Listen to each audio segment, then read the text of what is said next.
was there a legal obligation to tender out these services? Yes.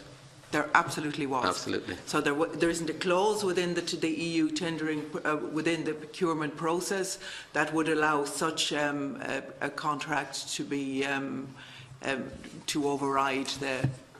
To the best of my knowledge, no. To the best of my knowledge, if someone can find a clause, but certainly we, together with the CSSO, who were involving the Chief Solicitor, we didn't find it. It was certainly of the view that it would have to be tendered. Okay, so there was a legal obligation, and this is hugely important.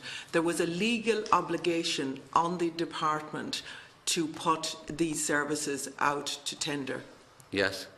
Okay, I think we'll probably discuss that on another day. Now, I just want to ask the two. I want to ask you, sorry, as well. Can you just give me a figure for the tendering process from the department of how much it cost to, how much the tendering process cost? I don't have a figure with me, Senator. There was mainly internal costs associated with it. I'd have to do the calculation, but I can certainly get a figure and send it to the committee. If you could furnish it to the committee, that would be good.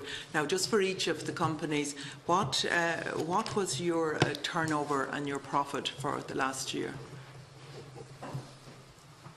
Mr. Conway, we wouldn't be in a position to give commercial information at this point. Do you do public accounts, or are your accounts transparent? Our accounts are in the CSO and they're available for committee members to pick up. Yeah. So can you let us know? But you can't tell us here today, even though it is public information. I wouldn't have them offhand, but we can get that information to you. No problem. If you can, please, to the committee. And I presume the same applies. So the published accounts as available. Yeah. And nothing. We understand that, Senator. Sorry. You talked about full-time employment as being 30 hours per week, full-time 30 hours per week. So how much, has the department calculated how much per job has been spent on creating each job that has been created from each of these companies? I dealt with that in the opening statement, Senator.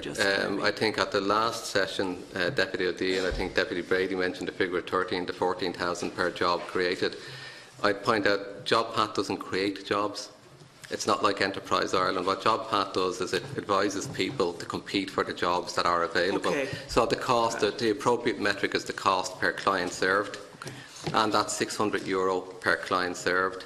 And it compares more than favourably, for example, with the cost of the local employment service who provide a similar service, and it's roughly the same as the department's own internal cost. Okay. John, can I just get you to clarify, because I meant to say, just on that figure of 600, and sorry for interrupting you, you said per client.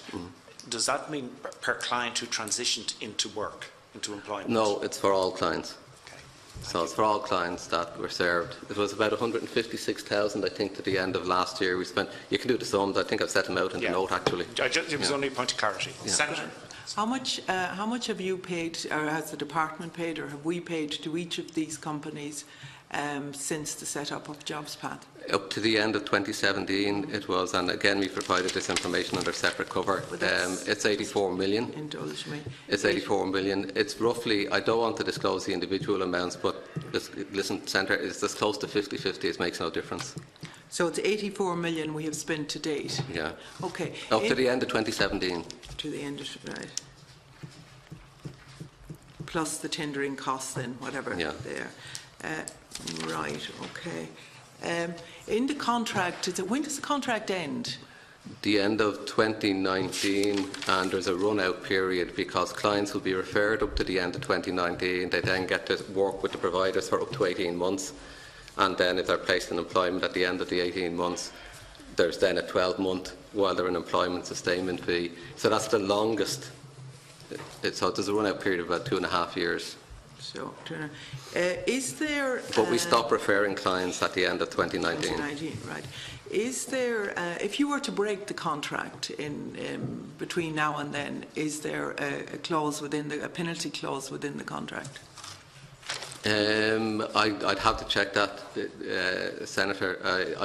My memory is that there would be a break clause. I'd have to check that particular question and I come back to the committee on it. My memory is that there is a break clause.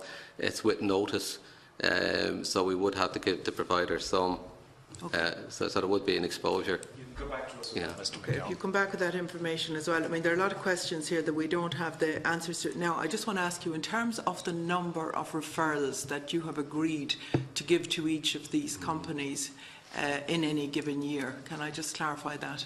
The contract itself started in 2015, running out to the end of 2019, and the minimum commitment was 240,000 over that entire period.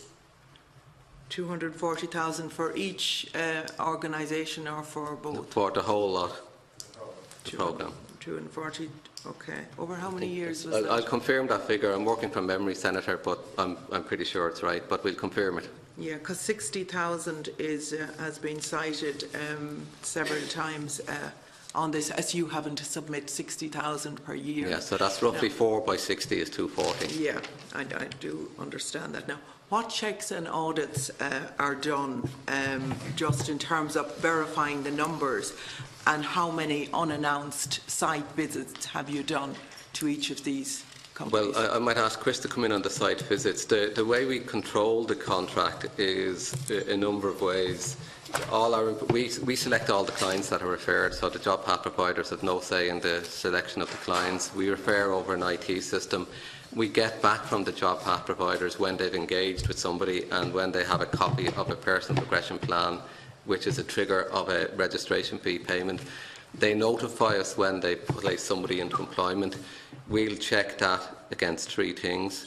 We'll check it against whether the provider can produce evidence from the employer that the person is in employment, whether the person has signed off the live register, and whether we've got a commencement of employment notice from the Revenue Commissioners. And it's only where all 3 are satisfied that we will generally pay. So that's the check on payment. In terms of customer service, we do inspection visits, and Chris can talk about. We also do customer surveys, which you commission externally, independently, of satisfaction levels with the providers. And if they don't score well on those, if they don't get satisfactory scores on those customer surveys, we can reduce payments.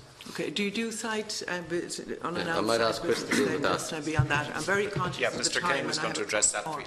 Yes, Senator, we do site visits. What did you do last year? In 2017, we done 28.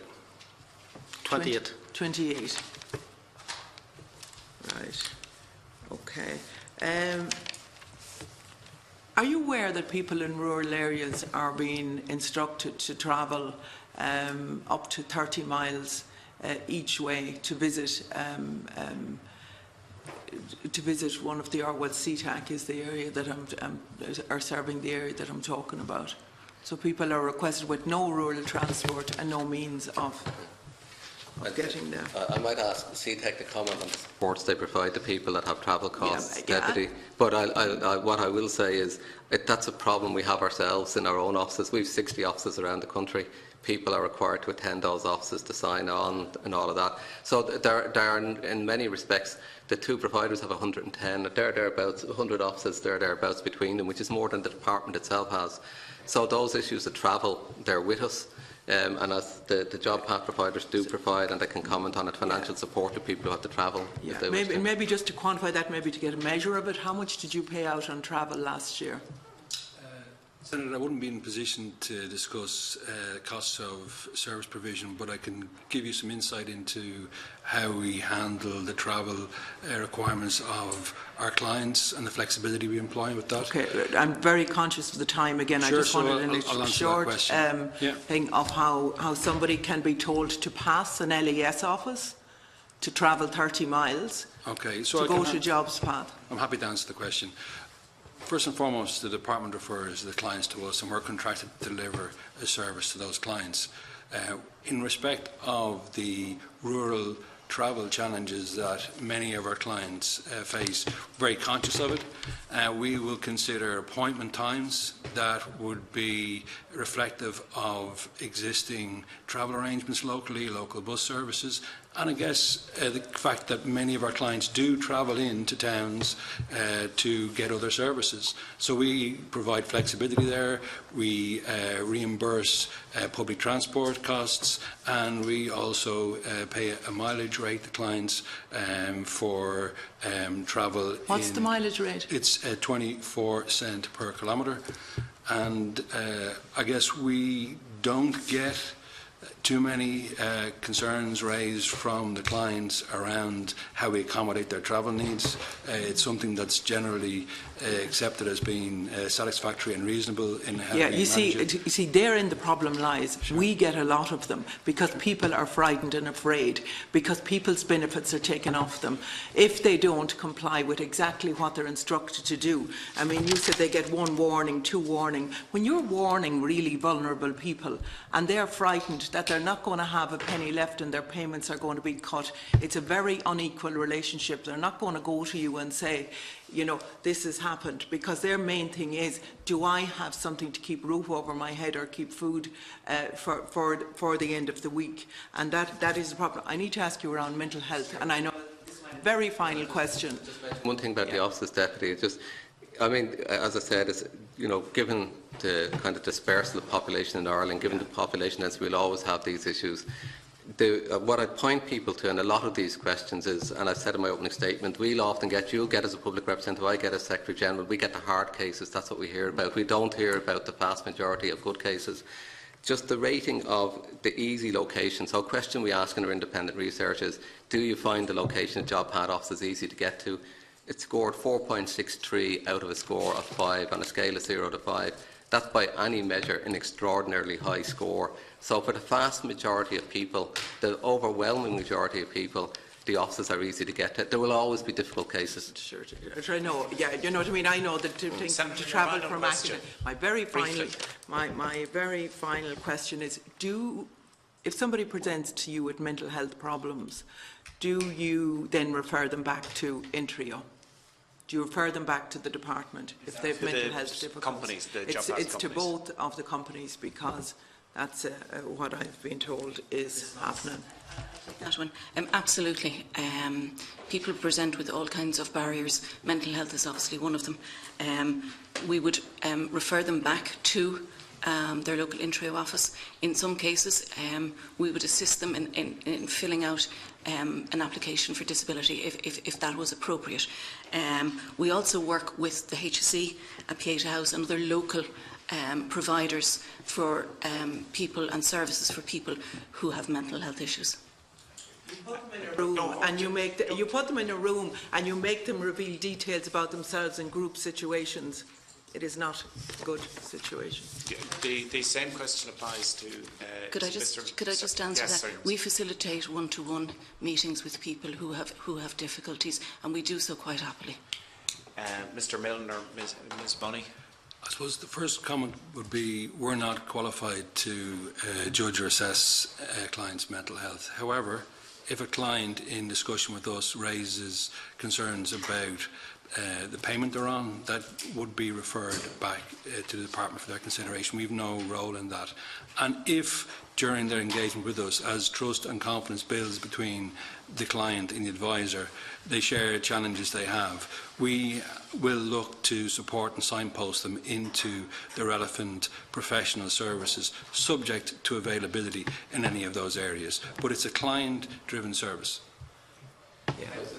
Jim might say, in terms of the department's approach, Jim is our operations manager for the southwest of the country. So, Senator, if we do get a referral back from Turas Nua and the referral is in connection with a mental health or an issue like that, then we facilitate a disability allowance payment or a disability allowance application and see that they go through the process. We also look at kind of whether we can have any short-term support from an income support point of view, from the point of view of supplementary welfare allowance.